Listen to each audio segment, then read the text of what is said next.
ખાસ કરીને ગુજરાતમાં 2017માં મતદારોને લાલચવા માટે થઈ અને લલચાવવા માટે થઈ અને એક લોભાવણી જાહેરાત ગુજરાત સરકાર દ્વારા કરવામાં આવી હતી। એ જાહેરાત એવી હતી કે જે સેલ્ફ ફાઇનાન્સ સ્કૂલો છે એ બેફામ વાલીઓ અને વિદ્યાર્થીઓને લૂંટી રહ્યા હતા, એની ઉપર એક અંકુશ મૂકવા માટે થઈ અને સરકારે એક ફી રેગ્યુલેશન્સ કમિટી નામની સંસ્થા એટલે કે કમિટી બનાવવામાં આવી હતી અને આના 3 ઝોન હતા। એમાંનો એક ઝોન સૌરાષ્ટ્ર ઝોન છે કે એમાં રાજકોટમાં ફી રેગ્યુલેશન્સ કમિટી બેઠે છે અને આ ફી રેગ્યુલેશન્સ કમિટી જે ફી નક્કી કરી દે એ ફી સેલ્ફ ફાઇનાન્સ સ્કૂલો દ્વારા લેવામાં આવતી હોય પણ ક્યાંક ને ક્યાંક સ્કૂલ સંચાલકો દ્વારા એક મોટા પ્રમાણમાં સરકારને હપ્તો પહોંચી ગયો હોય એવી રીતના ફી રેગ્યુલેશન્સ કમિટી છેલ્લા 5 વર્ષમાં બેફામ જે મનગઢત ફી ઉઘરાવવાનો પરવાનો પણ આ સેલ્ફ ફાઇનાન્સ સ્કૂલોને આપી દેવામાં આવ્યો હતો અને તાજેતરમાં જ્યારે 2024-25ની ફી નક્કી કરવાની વાત છે ત્યારે એફઆરસીમાં એક પણ સભ્ય મારા ખ્યાલથી નથી અને કમિટીએ નક્કી પણ નથી કરી, છતાં આ સેલ્ફ ફાઇનાન્સ સ્કૂલો દ્વારા તાજેતરમાં અમને જે ફરિયાદો મળી એ મુજબ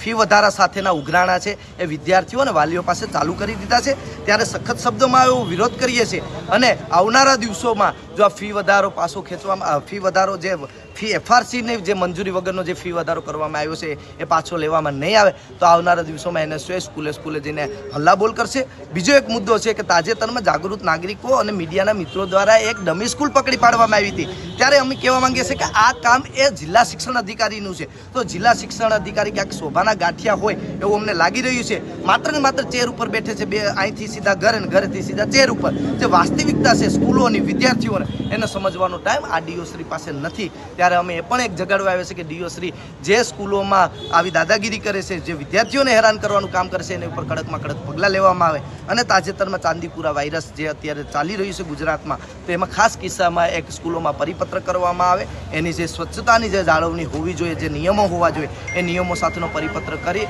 અને ક્યાંક ને ક્યાંક સ્કૂલોને એક પરિપત્ર આપવામાં આવે અને એના આરોગ્ય સાથે જાળવણી કરવામાં આવે એવી પણ એક માંગ। સરકારી સ્કૂલ પણ કચરો પડ્યો છે તો મેન મુદ્દો છે એ તો તમામ સ્કૂલો આવી જશે, આમાં સરકારી હોય કે સેલ્ફ ફાઇનાન્સ હોય, પણ આમાં ખાસ સરકારે તકેદારી રાખવી જોઈએ, જિલ્લા શિક્ષણ અધિકારીએ તકેદારી રાખવી જોઈએ અને આપણે પણ એક જાગૃત નાગરિક તરીકે આવા ક્યાંય દેખાવ થશે તો ત્યાં પણ અમે